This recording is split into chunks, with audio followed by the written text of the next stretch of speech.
All right. So we already starting with some fire ants. We got them, it's still January in North Carolina. Usually they're still pretty dormant. But we have got some fire ant activity going on down here in Stedman. And so here's a good fire ant mound right next to a fence. Let's see if they're active.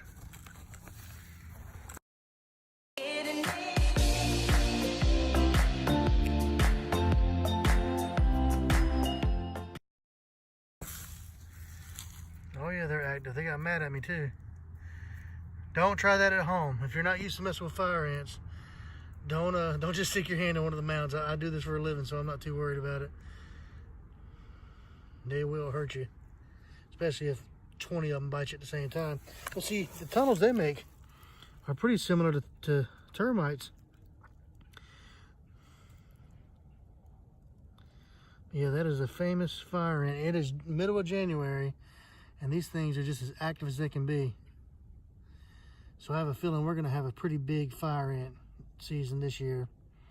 Hadn't been worried about them the past few years. You know, they used to be very difficult to get rid of. But now with some of the products we have now, they're easy. We can show up at your property, treat fire ants, and you might not see another mound for 5 or 6 years. I mean wiped out. It's not like the old days where you'd spray an area and then they pop up 2 weeks later in another area. When we show up to kill fire ants, it's almost bad because we don't get no more business from them people for 5 or 6 years, because we can wipe fire ants out with no problem. Used to be very, very difficult. You just have to do all kinds of things like drenching the mound, and you have to use gallons and gallons of chemical to get rid of these guys, and then you just be pushing them around. But nowadays with the non-repellents and the baits and stuff that we have for these guys, yeah, we got no problem killing them. But I definitely recommend, if you see these mounds in your yard, these big piles of dirt, get these things taken care of. You know, if you want to do it yourself, you can do it yourself. That's not a big deal. They're not too hard to get rid of.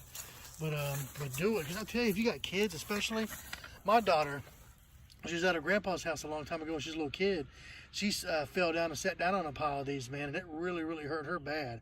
If you get a small child or something that falls in these, or happens to be playing and they get in some of these, they can really do some real damage. Like, you see, if a little kid came over here and they were playing here and they fell in the nest of one of these, let me tell you something, these guys will light you up. They do not play. Fire ants play no games.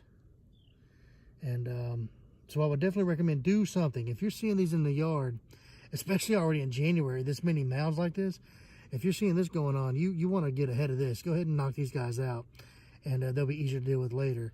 Most of the professionals nowadays, we can come out and treat these guys, and you won't see any for 5 or 6 years. So why not just do that instead of dealing with them? Because they can be very, very dangerous, and they're a big nuisance. And one way or the other, you really want to get rid of these guys. Okay, another thing about fire ants, and AC guys will probably tell you this. Air conditioning guys will back me up on this one. For some reason, we get a lot of fire ants around AC units. There's a few different reasons for it. One, they love following linear paths. Almost all ants love following linear paths. So that's why lots of times you'll see them nesting around slabs. Like, you'll see them along driveways, sidewalks. They love the partial cover of the slab. And it's also a structure that they can kind of partially hide under and build their nest around. So they're around these a lot. And so it's funny, like fire ants, for the most part, you don't really notice them. There'll be a mound there, but they're not really bothering anybody until they get disturbed. And so if they get disturbed, then all of a sudden, they're all over the place. They go crazy, they get mad, and they're coming out seeing what's going on, who's messing with them. And so what happens is, when they're next to the AC unit, this thing periodically will kick on. And it makes them mad. Fire ants get mad about that. And so what will happen is they'll start their nest here, and they'll slowly more and more kind of work up into it, because every time it kicks on, they're going after it. They're trying to figure out, they're trying to attack the AC unit. And so sometimes they'll get into certain switches in the AC unit and actually short them out. Fire ants can literally stop your AC unit from working, or your unit, whatever it's called. They'll literally stop your unit from working because they go in there and they get in the way of some of the electrical things. And HVAC guys can actually explain what mechanism they destroy better than I can, but I can explain what the bug's actually doing, why they're doing it. And so it's really their defense mechanism that gets them into the AC units and starts, if you've ever had them get in there and cut something off or mess up your AC unit, happens quite a bit down here. But and that could very well what ends up happening here if they don't do something about these fire ants, because they're already around this pad. Yeah, see, the same house has got fire ant mounds. They love being along this. See, this is a concrete slab. They love following the linear paths, and they love the protection of the slab. So they get around these a lot. Also landscape and plants and stuff. They love that too. But yeah, if you're looking out in your yard right now, and it's mostly kind of if you live south of Raleigh and like the Fayetteville area, Benson Dunn area, this here is Stedman. But see, if you see a mound like this in the middle of the yard, that is a fire ant mound. And for the most part, they seem harmless. But what's dangerous about these things, if some kids out here playing and they come over here and they play in this area, or if a little kid falls in this, it can really mess them up. These guys,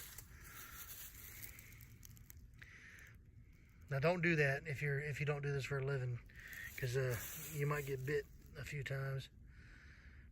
But see, that's what they do on the surface. Everything looks calm, but when you get in there and start messing with them, they go crazy. And it's just January. It's still in the middle of January here in North Carolina. These things are crazy active. Mounds all over this yard. So if you have this kind of stuff going on, you need to do something about it. If you're going to do it yourself, I would say look for a product that contains fipronil. That's probably the best active. And they got baits that contain it. They got sprays that contain it. But get something that contains fipronil. If a product that has fipronil in it is sprayed on these things, they will be gone for 5 or 6 years. You can wipe fire ants completely out. They used to be a big problem. We used to not be able to get rid of them, but now they're actually easy. You just got to use the right thing and get rid of them. If you'd rather not mess with them, you can call a professional. If you're in the Fayetteville or Raleigh area, we're glad to help you. We got very reasonable prices. We'll come out and wipe fire ants out for the next half a decade. One service usually. But do something. Don't let them keep going, because it takes one time for a small child to fall in this, and you'll be babying that poor little kid for weeks, because these things, they really sting you, and there's like a venom to it, and it causes itching and irritation. It's just really nasty stuff. So they are pretty dangerous. So try to keep them out of your yard if you can.